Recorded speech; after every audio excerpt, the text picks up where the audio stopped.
लाए हैं और गैस सिलेंडर का इन्होंने यहाँ पे इंतज़ाम किया है। जैसा कि हम सबको मालूम है, प्रोविंशियली सतह पर कोई इस लाइब्रेरी के लिए कोई फंडिंग नहीं है, लेकिन अपनी बिहाफ पे इस मैनेजमेंट को, इस सिलसिले को चला रहे हैं।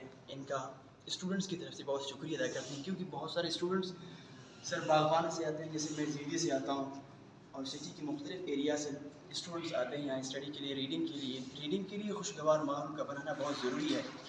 और इस टाइलें जो बहुत सर्दी की वजह से बहुत ठंडी रहती हैं और खुला एक हाल है, जिसकी वजह से पढ़ने में बहुत दिक्कत होती है।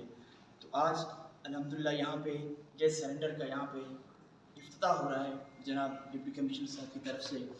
और बिलखुसूस हम यहाँ की जो मैनेजमेंट है, लाइब्रेरियंस है हमारे, इनका भी हम शुक्रिया अदा करते हैं कि सफाई को हमेशा कंटेन रखा हुआ है और ड्रॉप साइलेंस को हमेशा मेंटेन रखा हुआ है। यहाँ पे बड़ा खूबसूरत माहौल है।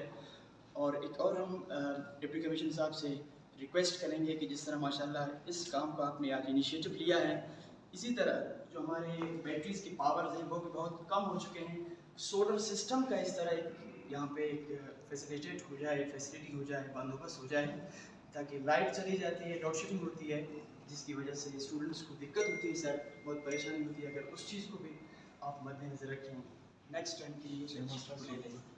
सोलर का सर बिजली की वजह से हम लोग बिजली बिल काटते हैं, ठीक है, तो सोलर पे उसमें बहुत